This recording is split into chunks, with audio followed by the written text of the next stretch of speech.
बिस्मिल्लाहिर्रहमानिर्रहीम। अस्सलाम वालेकुम वरहमतुल्लाहि वबरकातुहू। नाज़रीन, डॉक्टर सैयद हसनैन गिलानी आपके साथ। आपने कई दफ़ा महसूस किया होगा कि दुनिया में अगर हम किसी शख्स के पास जाके कोई चीज़ मांगते हैं, बार बार मांगे तो वो परेशान हो जाता है और नाराज होने लगता है। रब्बे करीम की वो हस्ती है, हदीस मुबारक के मुताबिक, अगर बंदा उससे न मांगे तो वो नाराज होता है। करम की कोई हद है। और कभी जब हमें किसी बहुत बड़े साहूकार के पास जाने का मौका मिले, वहां से कॉल आए कि आइए मुझसे मुलाकात कीजिए, तो हम लोगों से अल्फाज ढूंढते हैं, मांगते हैं, भाई कोई अल्फाज, को अच्छे से फ्रेजेस बताइए, इतनी बड़ी बारगाह में जा रहा हूं, जाके उससे बात कैसे करूंगा।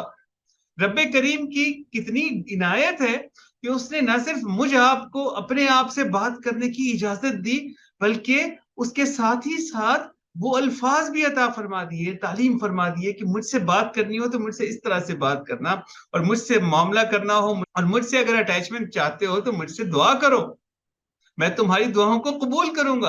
और मैं तो तुम्हारी शाहरत से भी ज्यादा करीब हूं, मुझे दूर क्यों समझते हो। आमतौर पे ये समझा जाता है कि दुआ सिर्फ और सिर्फ अपनी हाजात को तलब करने का एक जरिया होती है। ये बात अपनी जगह पे ठीक है, लेकिन इससे कहीं बढ़ के दुआ बजाते खुद अल्लाह सुब्हानहू व तआला से ताल्लुक का एक जरिया है, रब की मोहब्बत हासिल करने का जरिया है, रब के आलिमुल गैब होने और अपने ईमान बिल गैब के इजहार का जरिया है। जब हम पूरे यकीन के साथ अल्लाह सुब्हानहू व तआला से दुआ मांगते हैं और वो दुआ उस हालत में कबूल नहीं होती या महसूस नहीं हो रही होती जिस हालत में हम चाह रहे होते हैं, वो चीज हमें कई दफा नहीं मिलती, तो हमारा ईमान बिल गैब हमें बताता है कि अल्लाह की हिकमत मेरी तलब से कहीं ज्यादा बड़ी है। हो सकता है वो मुझे इस चीज को बाद में अता फरमा दे, या उसकी जगह पे कोई और चीज अता फरमा दे, या कुछ भी अता ना फरमाए लेकिन कोई मुसीबत उस दुआ की बरकत से टाल दे। ये भी ना हो तो हमें ये बात बताई गई कि रब्बे करीम आखिरत में उस दुआ का अजर देगा। और हदीस मुबारक में आता है कि जब बंदा उस अजर को देखेगा तो दुआ करेगा, ये ख्वाहिश करेगा कि काश कि मेरी जिंदगी में कोई दुआ भी वैसे कबूल ना हुई होती जैसे मैंने चाही थी।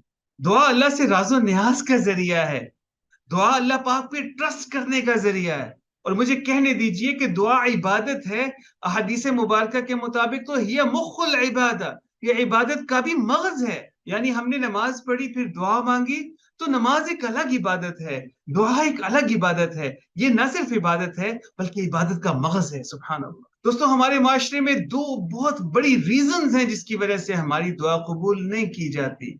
नंबर एक, हराम कमाई। नंबर दो, अमर बिल मारूफ और नहीं अनिल मुनकर को छोड़ देना।